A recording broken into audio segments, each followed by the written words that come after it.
Tongan nih tongan laki-laki jadi pemimpin apa caji bos moto, tapi tuli manoko bawa na jama. Engkau ibu-ibu mah tuli manoko kowe. Mega. La ilaha illallah.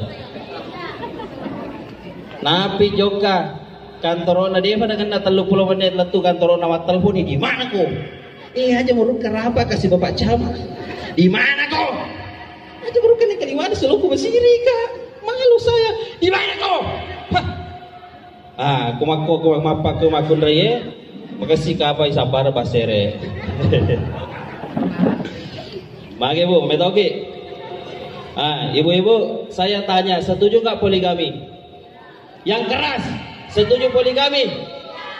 Bapak-bapak setuju poligami? Tuh, setuju nasa. Ulangi, yang keras setuju poligami, ibu? Bapak-bapak? Aku le sumatu dia tanggung jawab ku kasih guru. Yang jelasnya, Adinda, Roni, ya, yang paling dibenci perempuan itu adalah apa bu? Diduakan ya.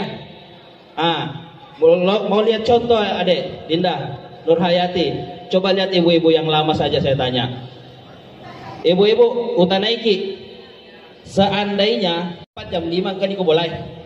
Tetapi tete 10 duan ni Devi gagai italpo denakai deton aktif. Dei sengi karibana maka detegi je. Dua bak kemungkinan. Jawab ina harus dijawab. Pertama, kecelakaan mati diambil oleh Allah. Yang kedua, engke kubolana jandai yerotul SMS. Pilih yang pertama atau kedua? Pertama, harus pilih salah satu. Asa makanya harus pilih salah satu. Yang pertama, kecelakaan diambil oleh Allah. Yang kedua, diambil oleh janda. Kecelakaan negara yang diambil oleh Allah. Tapi betul, saya di mana-mana ceramah, nareko makutana gak pasti yang pertama. Tapi yang pertama diambil oleh Allah. Dek ni gaga harapan lesu.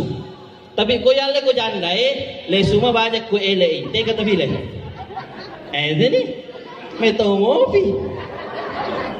Jadi itu Adinda, Roni, bahwa perempuan itu tidak suka sekali diduakan. Kemudian yang kedua adalah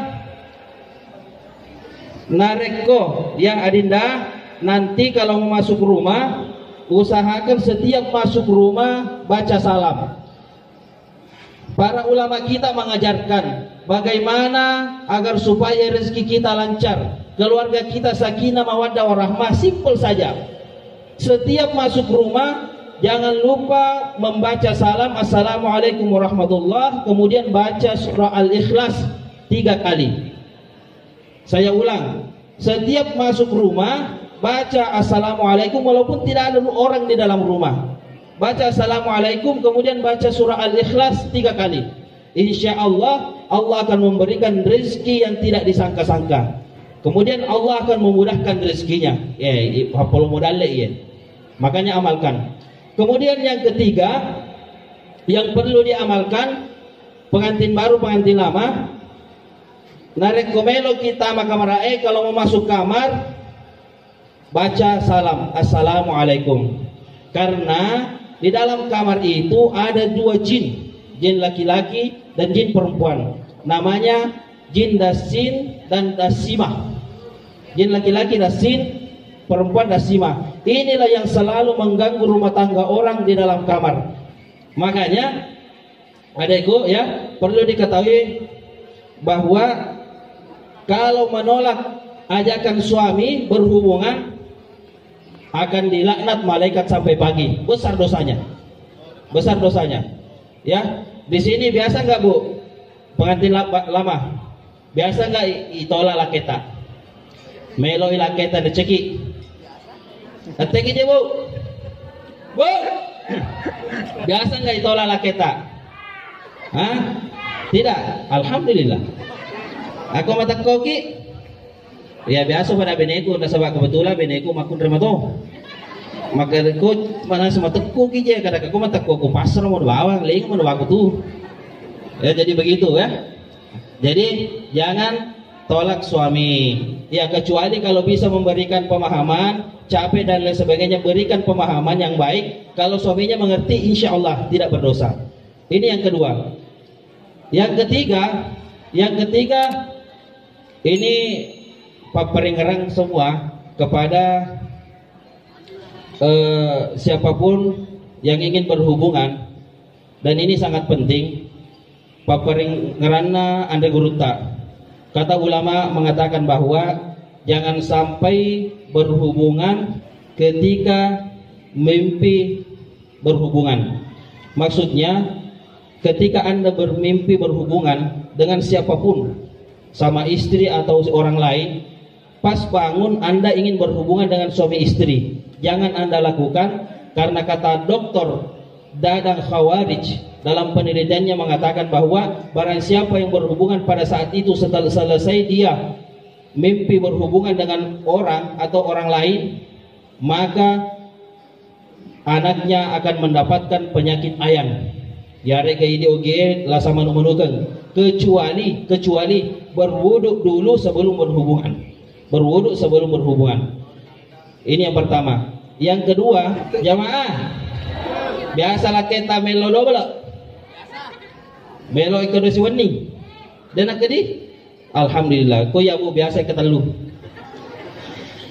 Kalau bapak atau ibu ingin double, kata Nabi, maka dia Nabi tak jangan sampai di perantaranya itu tidak ada wudu.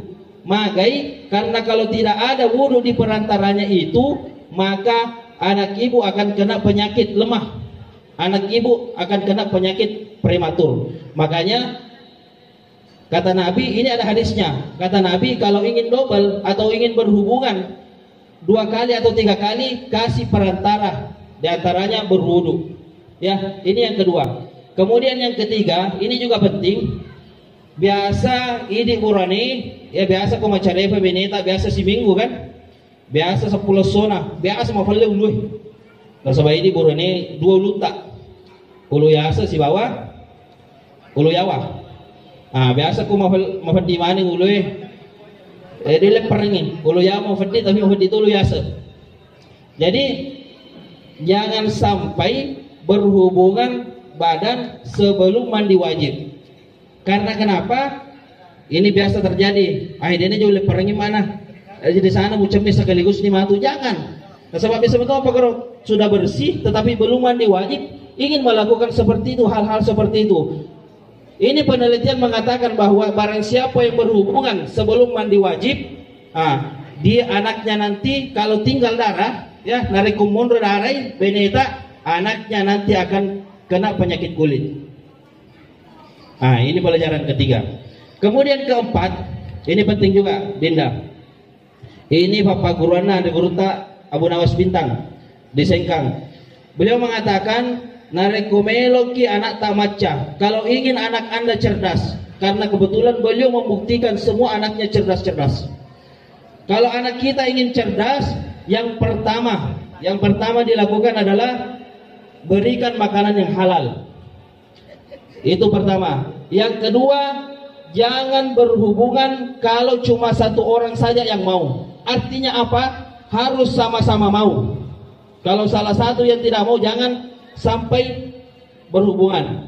Kalaupun berhubungan, jangan sampai jadi anak. Yang ketiga, setelah berhubungan aja tumpat tumpulak ke, atau bisa berpelukan, ya, siologi. Insya Allah dari aja anak tak, insya Allah anak Anda akan cerdas-cerdas. Ini salah satu resep untuk anak kita cerdas. Kemudian yang terakhir, yang keempat, bagaimana kalau kita ingin anak kita cowok atau cewek, ya? Kalau anak kita ingin cowok dan cewek, ini saya temukan dan saya sudah praktekkan dan saya sudah ajarkan kepada orang-orang dan rata-rata berhasil. Ini ilmunya sangat penting. Pertama, kalau anak kita ingin cowok, biasa tuh napa kurangi di tomato ge makada sebelah kanan lakaye, sebelah kiri. Tetapi menurut penelitian dokter bahwa ternyata memang perempuan itu apabila bayinya sering di posisi sebelah kanan, maka bayinya itu akan menjadi cowok. Tapi kalau bayinya sering di sebelah kiri, maka bayinya itu akan menjadi cewek.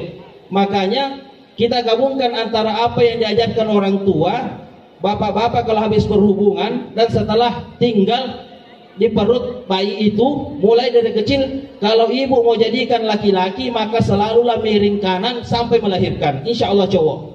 Tapi kalau Anda ingin cewek, miring kiri sampai melahirkan, insya Allah cewek.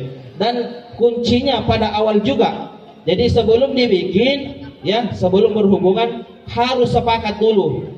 Nanti istri mau cewek, laki-laki, suami mau cowok. Nanti anaknya jadi bencong.